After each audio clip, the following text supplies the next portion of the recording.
What's going on, everybody? This is MDENT313, and I'm back at y'all with another one.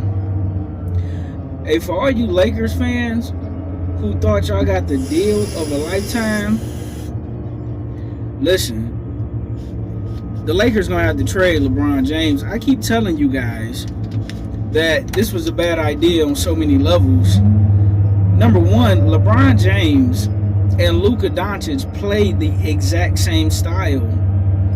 The problem being is for both of them to be the most successful that they can be,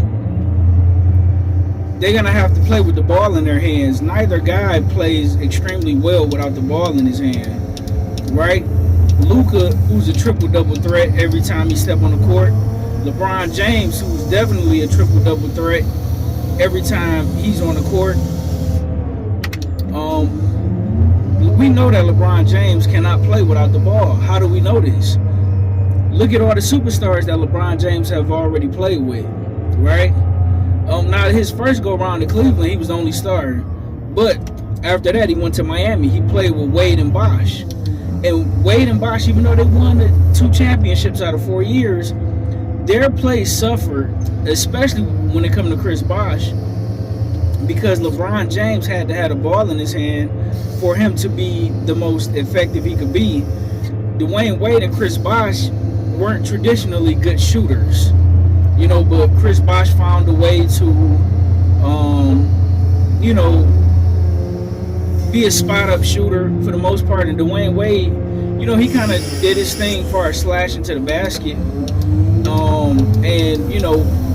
doing backdoor cuts and working off of screens and still being able to get to the hole. But their game suffered tremendously, right? Now, when he went back to Cleveland, he had Kevin Love. Kevin Love was just like Chris Bosh. He was a double-double guy waiting to happen every night. But the difference with him playing with Kyrie Irving and playing with playing with Kevin Love, Kyrie Irving was more of a one-on-one player, and Kyrie Irving was a phenomenal shooter. And then Kevin Love was able to, because he was a great three-point shooter, but he was able to tailor make his game around LeBron. Both of them were, right? But Kevin Love numbers still suffered, but he was able to kind of work around it, whereas Kyrie Irving, for the most part, he kind of suffered because he was supposed to be the number one guy in Cleveland. Like, I think Kyrie Irving and Kevin Love did better around LeBron James than Chris Bosh and Dwayne Wade were able to do. But by the time he linked up with Kyrie Irving and Kevin Love, you kind of had the emergence of Golden State. But I don't even think Kevin Love and Kyrie Irving played particularly well with LeBron James. They did good enough to, win a championship, don't get me wrong, but it didn't look as smooth and as fluid as when Kevin Durant went to Golden State, because all of those guys could play without the ball. Like, Kevin Durant could play with the ball in his hands or without the ball in his hands. Steph Curry, same thing. He could play with the ball in his hands, or he could move around screens and work without the ball in his hand. Klay Thompson, he was more of a spot-up shooter. Now, if he had to put the ball on the floor and score, he could, but that wasn't his game to begin with. So all of those guys meshed very well because those guys could play with and without the ball. And they did a phenomenal job of moving the basketball and letting whoever the hot man was take over the game. Whereas LeBron James, because he's not a great three-point shooter and he's not particularly a good mid-range shooter, especially with him being older, LeBron James is going to play at a slower tempo, and he's not going to primarily play without the ball in his hand the majority of the game. And you're seeing Luka Doncic play suffer. I know a lot of people want to say, well, he is coming off an injury and, he's not particularly in good shape. I don't care what kind of shape he's in, and when he get back fully healthy, their two styles isn't going to mesh very well. If you're going to have both these guys on the same team, you're going to have a bunch of 3-and-D guys around them. You're going to have a bunch of shooters and a big man who's just content with being primarily a pretty much like a Dennis Rodman type of role with a bunch of 3-and-D guys.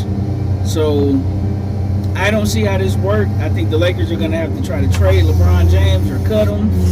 But before you can trade LeBron James or cut him, you got to hope that Luka Doncic is willing to re-sign with you guys, or not only did you lose Anthony Davis, who was your max player, but you also lost Luka Doncic in the process, and it's going to take you years, unless you get lucky in the draft, to rebuild that whole organization.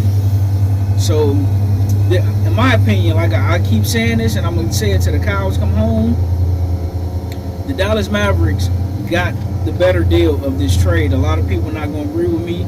I don't care. Just watch how everything play out. Let me know why you think Luka Doncic has been playing awful, and what do you think so far about the meshing of LeBron James and Luka Doncic on the court at the same time? I understand they got to kind of get used to playing with each other, but you guys let me know in the comment section. I'll be back at you guys with another one. With that being said, like, share, and subscribe for the best sports show on YouTube. You'll be getting sports, movie reviews, TV show reviews, and, you know, every once in a while we'll delve into something that's kind of off topic. But for the most part, I like to try to keep it sports if I absolutely can, because that's what I'm most passionate about. Let me know what you think in the comment section. I'm out. Peace.